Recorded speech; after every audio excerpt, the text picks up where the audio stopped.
try to stand your ground a little bit more and just get familiar with the discomfort that comes with that. When we're very, very young, we learn this people pleaser thing. We learn that doing what our caregiver wants us to do, being what our caregiver wants us to be, is safer.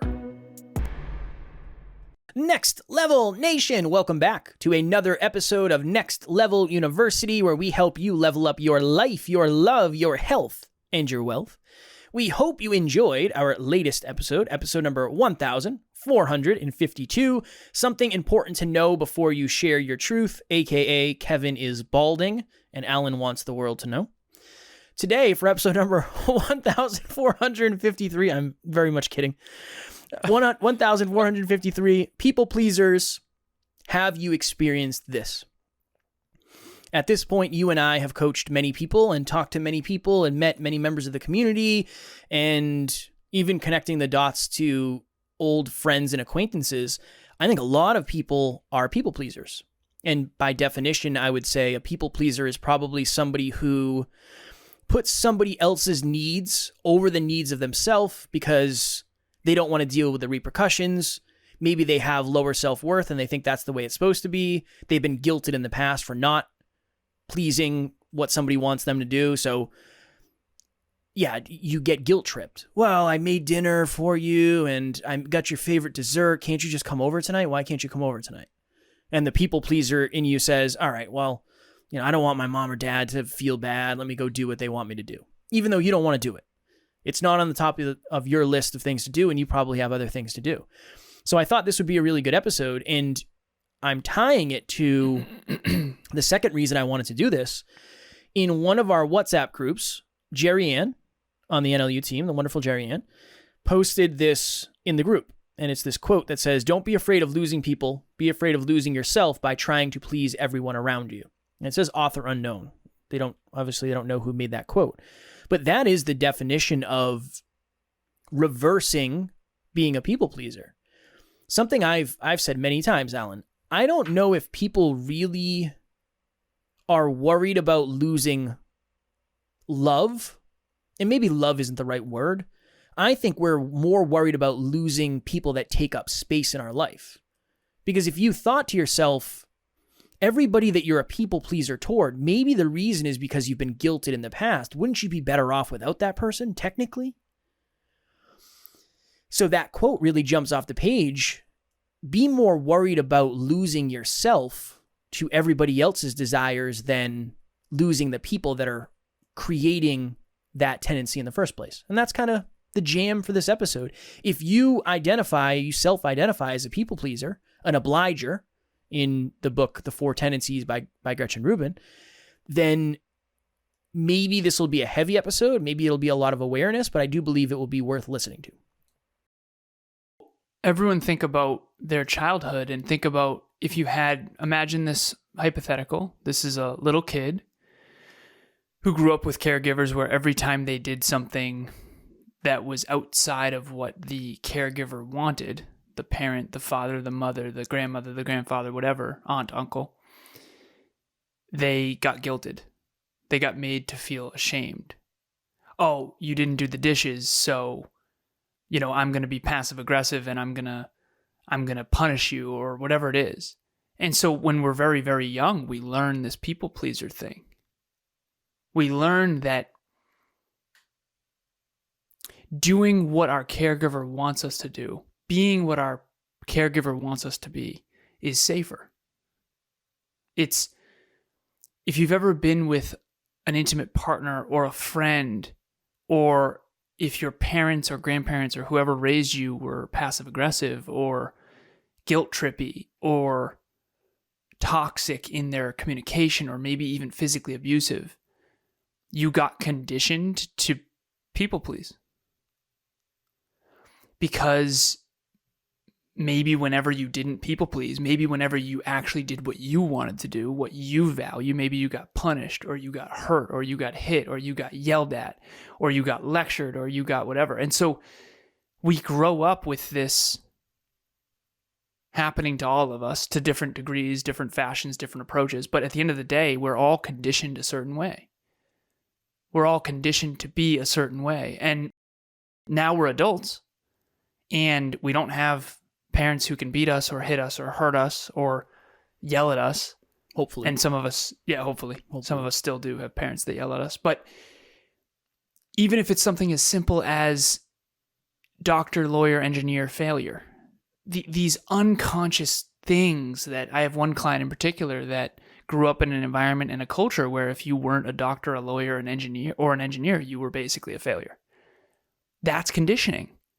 We don't approve of you being a rapper. We don't approve of you getting a tattoo. We don't approve of you being XYZ. We don't approve of you being bisexual or homosexual or a lesbian or whatever it is.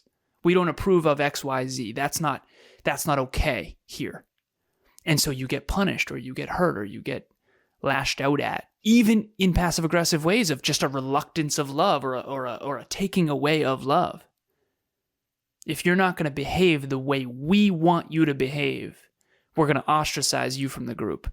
You're not a part of the family, whatever it is. And that's how we get conditioned. So instead we learn this other response of, okay, well, I guess I better step in line. I better get in line. And I better be what my parents want me to be. And so having dealt with so many different clients, there's very few humans that I've ever met that don't deal with this to some extent. Where, I mean, I have a lot of clients where it's like, well, if I don't do that, then my husband's not going to want to be with me. Or if I don't do that, then that other person's going to leave me. Or if I don't do that, then my mom's going to yell at me. The holiday is a perfect example of that. I mean, how many of us are just going and doing holiday traditions that we just don't want to do? And then we justify it after, oh, that was still fun and Christmas is fun or whatever holiday you celebrate. But you didn't invent that holiday. And if it was up to you and you really sat there and were like, you know what? There's no peer pressure. There's no consequences. I'm not going to lose love. I'm not going to get lashed out at. I'm not going to get that passive aggressive text of you weren't there. I'm not going to get guilt tripped. You probably wouldn't go. We would all behave very differently if there wasn't social consequences. And so all we're saying here is that, number one, you're not alone. Number two, everyone people pleases sometimes. Even the people who think they don't, they definitely do. And three, let's assess where you're people pleasing and whether or not that's conditioning from your past or something that's actually serving you for the future. I worked in Virginia. I've mentioned that before. For my job that I had back in... well, before this, 2017, I think it was probably 2017, we did a lot of work on the road and we travel a lot. And I lived in New Hampshire at the time. We had a very big job in Virginia that I was running. It was the biggest job we ever had. So we were staying down there for weeks at a time. And I think in total, I stayed down there for 3 months or something. And we had kind of a suite. It wasn't a small hotel room. It was a big one that had 2 bedrooms and had a kitchen and a living room because we were staying there for such a long period of time. And there were 2 crews of us down there. So I think there was like 4 people, maybe 6 people. And we were all hanging out in my room and the roommate I had at the time. And everybody was like, hey, we're going out tonight. Let's get your stuff together. Let's go. And I was like, I'm not going out. I don't want to go to the bar with you guys. I'm not interested. And it was like 4-on-1. They're like, come on, Kev, you got to come out. You can't just hang out and you're by yourself. Come on, be fun. You're boring, all this stuff. And I was like, I'm not coming out. You say whatever you want. I'm laying on the couch. I'm not coming out. I'm not interested. I don't want to come out. And when they got back, one of the guys was like, yeah, dude, good thing you didn't come out. It was kind of an S show. This guy, Bobby, got super drunk as he always does. And we actually got into a fight when he came home that night. I punched him in the face because he was egging me on. So I gave a little one. It wasn't hard. I had to put him down. I had to let him know. Come on, man. You're messing with the wrong one. But there's a lot of pressure. Yeah, put some respect on it. I put some respect on my name, Bobby. What are we doing here, man? You know better than that. There's a lot of peer pressure. There's a lot of, I'm going to be ostracized by the group. Are they going to talk bad about me when they go out? I don't really care. Whatever. I don't want to go out. That's it. I don't care. You can say whatever you want. It's not going to bother me. I'm going to the gym tomorrow. I'm going to go out with you guys and do stupid things. Probably get in trouble. I don't want to do that. But I do understand it's a very, very... There's at times shame around that. The shame of saying, are they right? Am I boring? Maybe should I just go out? Should I just listen to what they say and just go out and have fun and let loose for once, let my guard down? Is that who I want to be? It is a challenge. I'm pretty good at this, I would say, all things considered. Definitely. But I've had a lot of times in the past where one of the reasons I'm good at it is because I've sat through so much of the discomfort in the past of just saying, I'm just not interested. I don't want to do it. I'm very stubborn when it comes to that. Now, that has detriments too. But what are the detriments to that? Because I think when your mind's made up, you don't do it. When your mind's made, I remember this was years ago. I was dating one of my old partners, and she told me earlier in the week, she said, dinner this weekend if you want to come with my family. And I said, I don't really want to. I don't really want to. I think I was traveling for work or something. It wasn't just that. It was, I'm going to be getting home Friday night. The last thing I want to do is go to lunch on Saturday. I'm probably going to want to sleep. Kev, real quick, even you saying it like that, you're concerned that people will think that you're a bad partner. Yeah. That is social pressure. Yeah. It's okay. It's okay. Well, I think that's that you a little. Don't want to go out. I think if I said it that way, I think that would be a little dismissive. Yeah, of course. Not necessarily constructive. But also, even just not wanting to go out with your partner's family, that is socially not as acceptable as you'd think. Yeah. It's like you're supposed to want to go to lunch with your partner's family. That's what you do as a good boyfriend. See these labels, how they control us? What does a good business owner do? What does a good leader do? What does a great husband do or a great wife do? You see how these hats that we put on? Like, you're a husband now. What is a good husband? What makes a good husband? And if you're not in alignment with that, does your partner's parents approve of you? And again, this is hypothetical questions, but dude, I'm telling you, we all get put into these boxes. It's like, well, you're not a good friend. Okay, compared to what you value in a friendship, yeah, maybe that's true. That's fair. But I think I'm a great friend. And who's to say who's what and what is a good friend?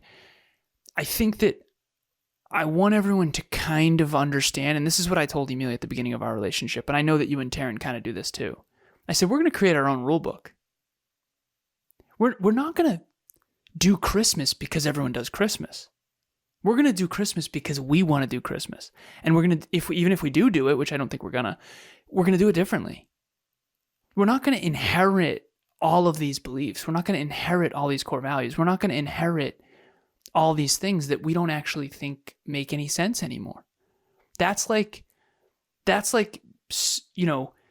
growing up in a family farm and now you're still a farmer, not because you ever really wanted to be, but because the family needs you to be a farmer. And I understand that if that's the responsibility you want to take on, I get it. Okay. But what if you want to be an entrepreneur? What if you want to be an actor? What if you want to be a writer or a podcaster? You don't need to be a farmer because your parents are going to shun you. Hey Kevin, Kim here. Just wanted to send you a video to say thank you so much for your help on creating the Peaceful Productivity Podcast. I couldn't have done it without you. I knew you'd be lots of great help with the technical aspects of getting the podcast going, but you went well above and beyond that.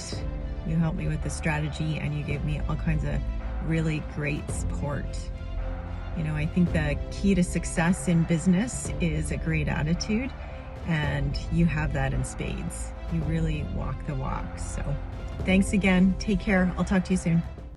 I used to give speeches at colleges often early in my speaking career, and I went to Clark University, and there was these two kids who were literally crying about how they want to be engineers and they want to play soccer, and let me rephrase. They want to play soccer professionally, and apparently they were very good, but their parents want them to be engineers. And their parents are going to disown them if they pursue soccer. And I remember telling them, you got to do what you want to do. I'd rather you try to play soccer, get disowned, and be fulfilled than live a life that you're going to regret. Because it was someone else's dream, not yours. And again, I know it's easier said than done, but that's what we're talking about here. And so I get really fired up about this topic. And Kev, you're not very controlled by social pressure. It's so fascinating to do episodes like this with you, because usually you're on the end of, I don't know if he fully understands what people are going through. I'm on that end with you where it's, oh, you don't really struggle with this that much. Like almost at all. No, but I empathize with those who, I mean, I understand it. It makes sense. It makes sense. You just got to look at the track record. I started doing weird stuff in high school. I trained to be a fighter. I didn't go to college. I decided pretty early on that I kind of want to do things my way. I've always wanted to do things my way. And at the end of the day, the people who are judging me aren't helping me be successful, so it's not up to them. That's my belief. But I also understand that's very strange. That's very intellectual. That's very rational. Yeah, it's logical, but it's not. But emotionally, it's way harder than that. And so, of course, yeah, it makes perfect sense. But doing it is actually more difficult. Well, just like to me, the downside of it is I'm very stubborn. So even in that example, when my mind is made up that I'm not doing something, it's very hard for me to do it. You've experienced that. Like if you and I said we're going to do one episode and you're like, hey man, we got to do two, it would be hard for me to do it. I've already decided I'm doing one. I don't want to do two. Let's do it another day. It's just the way I'm very final with things. It's like, oh, that's what we're doing. And maybe it's a certainty thing. I don't know. Probably. I like the certainty. So once I have certainty, so the adaptability is lower. Definitely. Yeah. Flexibility. And so you've had to come up on that. Flexibility. Especially working with me, you have to do a lot of that flexing. Yeah. Yeah. Taryn said the other day, she said, you've been working a lot on your flexibility. I appreciate it. Because I'm very rigid in a lot of things. I'm very rigid. When I make my mind up, it's very hard for me not to do it. Regardless of what it is. Like if I say I'm going to go to the gym, I want to go. Even if it means skipping something else or not getting enough sleep. That's one of the reasons I don't get enough sleep sometimes is if my mind's made up to go to the gym, I need to go to the gym. Even if I don't sleep. It is what it is. I said I was going to go to the gym, I want to go. That's a part of it. So the downside is there is a potential stubbornness of you're so good at not falling into this that you almost take pride in not. Right? Which makes sense. It makes sense. It's definitely a strength, but again, like every strength, it comes with a potential weakness for sure. Every single one. So people pleasing, if you're on the high end of people pleasing, you're probably very flexible, very adaptable. You probably get along well with others. You probably are really good at a restaurant when we want to order a pizza for the table. Versus Kev would be like, no, I want my own pizza and I want it to have pepperoni every single time. See? And that's okay. I'm not making Kevin wrong or you wrong. But I do know that Kevin will always struggle in large groups of people to get along with everybody. And you probably always have in large groups of people. That actually makes sense because it's hard for you to put the group above yourself unless it's something that you believe in, like NLU.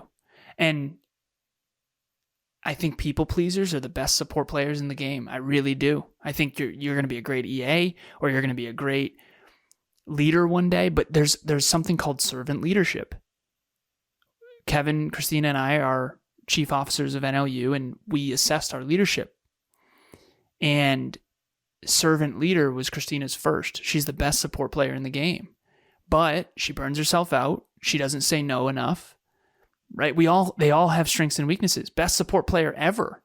And that's a huge strength. And honestly, that has gotten her to really great places. But it comes with these weaknesses. So if you're high on people pleaser, that comes with a lot of benefits, but you also are going to have to find 5.